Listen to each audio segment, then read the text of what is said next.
আসসালামু আলাইকুম ওয়া রাহমাতুল্লাহি ওয়া বারাকাতুহু। Welcome to freelancer Iqbal official YouTube channel. So বহুদিন পর আপনাদের সাথে কথা বলতে পেরে খুব ভালো লাগছে। আমিও ভালো আছি আলহামদুলিল্লাহ, যদিও একটু ঠান্ডার সমস্যা, তবুও আলহামদুলিল্লাহ। সো আজকে যে বিষয়টি আপনাদের সামনে নিয়ে এসেছি সেটা হচ্ছে কিভাবে আমরা স্পাইন গ্রেডিয়েন্ট লোগো করতে পারি। যেহেতু আমি লোগো ডিজাইনার, সো আমি লোগো ডিজাইনের টিউটোরিয়াল দিব, অন্যান্য টিউটোরিয়ালও দিব, আর টেক রিলেটেড টিপস অ্যান্ড ট্রিক্সও দিব ইনশাআল্লাহ। সো আজকে দেখবো একটা সুন্দর, আমরা অনেকেই কিন্তু দেখে থাকি যে এটা কিভাবে হলো, কিভাবে এই গ্রেডিয়েন্টটা সুন্দরভাবে এভাবে স্পাইন হলো, অথবা সুন্দর লাগছে।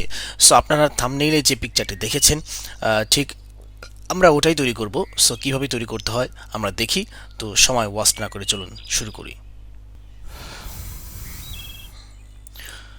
ওকে, সো আমরা চলে এসেছি স্ক্রিনে। এখন আমরা দেখতে পাচ্ছি যে আমাদের একটা আর্টবোর্ড আছে এখানে। আমি আর্টবোর্ডটা জেনারেলি যেটা করি সেটা হচ্ছে 1600 বাই 1200 এটা নেই, বিকজ অফ আমি তো ড্রিবলে বেশি বেশি ডিজাইন করি। সো আমার এই ড্রিবলের এই ফরম্যাটটিকে আমি কিন্তু আবার বিহ্যান্সেও আপলোড করি, ঠিক আছে। সো অ্যাজ অ্যান পোর্টফোলিও আমি এগুলো সাবমিট করি এই রেশিওতে। তো ঠিক আছে, আমি এখন যেটা করছি সেটা হচ্ছে আমি দেখব কিভাবে একটা সুন্দর স্পাইন, যেটা বলেছিলাম আপনাদেরকে, ডিজাইন করা যায়। এই জন্য আমাকে এখানে আসতে হবে। এটা হচ্ছে এলিপস টুল। এলিপস টুলে এসে জাস্ট এখানে ক্লিক করলে হবে, অথবা আপনি কিবোর্ড থেকে এল প্রেস করতে পারেন। করে এখানে জাস্ট আমি যেহেতু আমি ম্যাকের ওপেন করছি, ম্যাকের কিবোর্ড ওপেন করছি, সেখানে ম্যাকের কিবোর্ড থেকে অপশন এবং শিফট ক্লিক করে ধরে জাস্ট একটু টান দিলেই আমার একটা সার্কেল হয়ে যাচ্ছে, একটা সার্কেল, একটা শেপ পাচ্ছি আমি। সো এটাকে জাস্ট আমি একটু ডিফাইন করার জন্য একটা কালার দিই, আমি একটু রেড কালার দিলাম, এবং আমি আমার কিবোর্ডের অপশন ক্লিক করে জাস্ট টান দিলাম, একটা কপি হয়ে গেল, ঠিক আছে। এই অপশনটাকে আপনারা ওয়াল্টার হিসাবে ক্লিক করতে পারেন অ্যাজ এ উইন্ডোজ কিবোর্ড হিসাবে, ঠিক আছে। সো আমি এটাকে এখানে রেখে দিই এবং দুটাকে সমানভাবে শিফট ক্লিক করলে সমানভাবে আসে। সো এটাকে রেখে দিলাম। এখন আমি দুটা গ্রেডিয়েন্ট কালারের মধ্যে রূপান্তর করব, কেননা আমি যদি সুন্দর স্পাইন গ্রেডিয়েন্ট করতে চাই তাহলে আমাকে গ্রেডিয়েন্ট করতে হবে। সো আমি দুটা কালার দিয়ে দিচ্ছি। এখান থেকে জাস্ট গ্রেডিয়েন্ট চলে আসবে। গ্রেডিয়েন্ট টুলটা যদি আপনারা না পান তাহলে উইন্ডোজ থেকে জাস্ট সিম্পলিভাবে এখানে গ্রেডিয়েন্টটা পেয়ে যাবেন।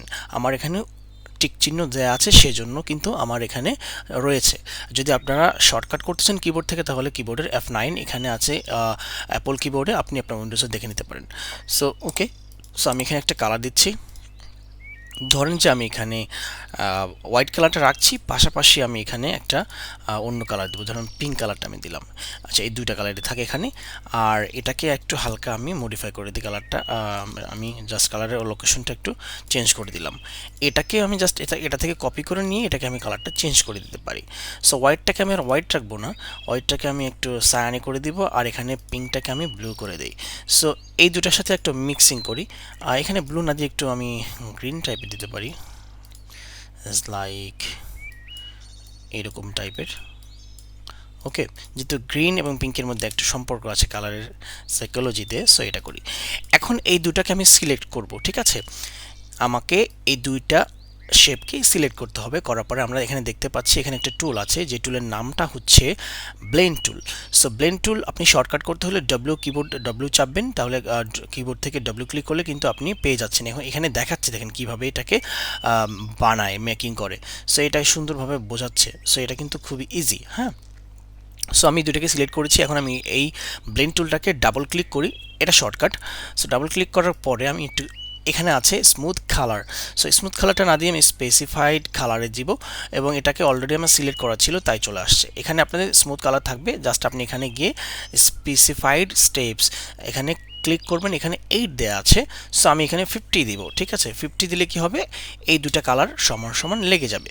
সো আমি এখান থেকে যদি ক্লিক করে এখানে ধরি তাহলে কিন্তু আমার কালারটা হয়ে গেল, তাই না। এখন কিন্তু একটা কালার বা একটা সুন্দর শেপ তৈরি হয়ে গিয়েছে, তাই না। সো এখন আমি একটা শেপ তৈরি করি। আমি শেপটা তৈরি করব হচ্ছে আপনার এখানে এটা দিয়ে তৈরি করি। আমি স্ট্রোক পয়েন্ট দিয়ে তৈরি করছি, কারণ স্ট্রোক পয়েন্ট না দিয়ে তৈরি করলে আপনি এটা পারবেন না। সো আমি যে কোনো একটা কিছু তৈরি করতে পারি। ধরুন আমি একটা লেটার বা ওই টাইপের কিছু একটা তৈরি করব।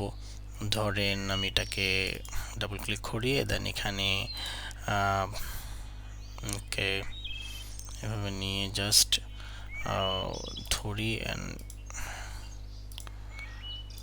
আমি জাস্ট এটাকে একটা কি করলাম, আমার মতো করে একটা শেপ তৈরি করে নিলাম, ঠিক আছে, বা একটা ফরম্যাট তৈরি করে নিলাম, যেটাকে আমি আসলে একটা ডিজাইনে রূপান্তর করব, একটা স্পানে রূপান্তর করব। সো আমি এটাকে একটু সুন্দর করে কি করে নিচ্ছি, স্মুথ করে নিই। হ্যাঁ, এটা কিন্তু খালি রাখাও যায়, অনেকভাবে করা যায়। সো আমি আপনাদেরকে সহজভাবে একটা জিনিস দেখাচ্ছি। ধরুন আমি এটাকে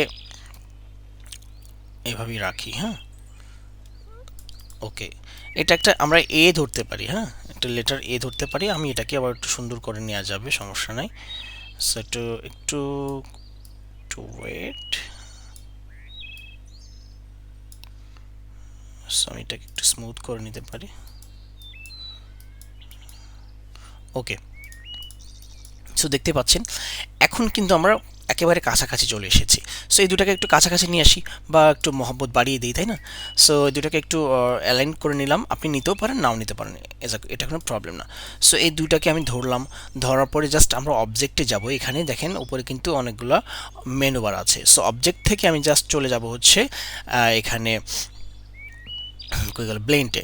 তো ব্লেন্ডে আসার পরে এখানে অনেকগুলো অপশন আছে, মেক আছে, রিলিজ আছে, ব্লেন্ড অপশন আছে, এখানে রিপ্লেস স্পাইন আছে, সো রিভার্স স্পাইন। আমরা এখানে রিপ্লেস স্পাইনটা কেন দিব? কারণ আমার এখানে যে জিনিসটা আছে দেখেন, আমার এখানে কিন্তু এই যে গ্রেডিয়েন্টটা আছে, আমি এটাকে এখানে প্লেস করব। সো এটাকে বলা হয় রিপ্লেস। সো অবজেক্টে গিয়ে জাস্ট ব্লেন্ডে চলে গিয়ে এখানে যদি আমি রিপ্লেস স্পাইন করি, তাহলে এই জিনিসটা আমার এখানে চলে আসছে এবং খুব সুন্দর লাগতেছে কিন্তু, রাইট? সো এখানে কিন্তু একটু শেপগুলো যেভাবে আছে দেখেন, এখানে কিন্তু বেশি বেশি হয়ে আছে, কি বলে এটাকে, এটাকে বলা হয় এটাকে বাধা বাধা, মানে একটা চক্করের মতো, like like a snake. So এরকম হয়ে আছে। সো এটাকে যদি আমরা একটু আরেকটু যদি স্মুথ করতে চাই, তাহলে আমাকে এই ব্লেন্ড টুলটাতে গিয়ে ডাবল ক্লিক করতে হবে আবার। সরি, ডাবল ক্লিক করার পরে এখানে 50 দেওয়া ছিল, আমি যদি এখানে বাড়িয়ে 300 করে দিই, তাহলে দেখবেন এটাকে অনেক বেশি কি হয়ে গেছে, গ্রেডিয়েন্ট টাইপের হয়ে গিয়েছে। এখন আমি যদি এটাকে ধরে যদি আমি একটু ছোট করে দিতে চাই, ধরেন আমি এটাকে একটু ছোট করে দিব। আমি অপশন এবং শিফট ক্লিক করে এটাকে একটু ছোট করে দিলাম। দেখেন ছোট করে দেওয়ার ফলে এটা কি হচ্ছে, এরকম হয়ে যাচ্ছে, তাই না? সো বুঝতেই পারছেন যে আপনি আপনার নিজের মতো করে সব কিছু করতে পারবেন। সো আমি এটাকে এভাবেই রাখি, আগের মতোই থাক। জাস্ট এটা কিন্তু আমি আরেকটু বাড়াতে পারি, তাই না? আমার এখানে আমি 400 করে দিই, আরও সুন্দর হবে। সো এখানে গ্রেডিয়েন্টটার যে ব্যাপার স্যাপারটা এখানে আছে, আমরা এই গ্রেডিয়েন্টটাকে একটু চেঞ্জ করতে পারি। ধরেন যে আমার প্রথম যেটা, আমার এই যে পিঙ্ক কালারের যেটা, এই গ্রেডিয়েন্টটাকে আমি যদি এখানে নিয়ে আসি এবং এই লোকেশনটাকে যদি চেঞ্জ করে আমি -90 ডিগ্রি দিই, তাহলে আরেকটু সুন্দর লাগবে, ঠিক আছে? এবং আমি যদি এটার ডিগ্রিটা যদি চেঞ্জ করে -90 ডিগ্রি দিই, তাহলে আরেকটু সুন্দর লাগবে, বা শুধু 90 ডিগ্রি, এইটা একটা সুন্দর লাগছে। সো দেখেন এটা হোয়াইটের উপরে থাকার কারণে আমরা কিন্তু অনেক কিছু বুঝতে পারছি না। সো আমরা একটু যদি ডার্ক কালার দিই, লাইক 1600 প্লাস 1200, এখানে আমরা রেশিওটা যদি নেই, তাহলে আমরা যেটা হবে, আমরা একটা ডার্ক কালার দেবো এখানে। হ্যাঁ, আমরা এটাও দিতে পারি, এটাও দিতে পারি। সো আমরা ব্ল্যাক দিব। দেখেন এখন ডিজাইনটা কতটা ফুটে আছে। সো আপনারা চাইলে কিন্তু আরও অনেক কিছু মেক করতে পারেন, আমি জাস্ট একটা জিনিস দিয়ে উদাহরণ দিলাম। আর আপনারা কিন্তু অনেক কিছুই মেক করতে পারেন এভাবে, লাইক লোগো করতে পারেন, আপনারা আপনাদের ডিজাইনে মানে শ্যাডো তৈরি করতে পারেন, আপনার টেমপ্লেট তৈরি করতে পারেন, ডিজাইন এভাবে দিতে পারেন, এভাবে স্পাইনও কিন্তু করা যায়। সো অনেক কিছুই আপনারা করতে পারেন। সো এটা ছিল আমার আজকের শর্টকাট টিউটোরিয়াল আপনাদের জন্য। আশা করি আপনারা উপকৃত হয়েছেন, অনেক কিছু শিখেছেন। আর যারা নতুন তারা শিখবে, যারা অলরেডি পারেন তারা তো থ্যাংক ইউ সো মাচ, আপনারা কষ্ট করে দেখেছেন। সো নেক্সট ভিডিওর অপেক্ষা থাকুন, ইনশাল্লাহ রেগুলারলি ভিডিও দেওয়ার ট্রাই করছি। আল্লাহ পাক কবুল করুক। বেশি বেশি করে ভিডিওগুলো শেয়ার করবেন। যদি আপনি উপকৃত হন, চ্যানেলটি সাবস্ক্রাইব করে পাশে থাকা বেল আইকনটি প্রেস করবেন, এবং এই ভিডিওর পিন কমেন্টে আমার ফেসবুক পেজের লিঙ্ক দেওয়া আছে। ডেফিনেটলি আপনারা অবশ্যই পেজটা ফলো করবেন এবং পেজের ভিডিওগুলো দেখবেন, পাশাপাশি আপনারা কিন্তু পেজটাও শেয়ার করবেন। So thank you so much, আজকের মতো এখানে বিদায় নিচ্ছি। দেখা হবে নেক্সট ভিডিওতে। আসসালামু আলাইকুম ওয়া রাহমাতুল্লাহি ওয়া বারাকাতুহু।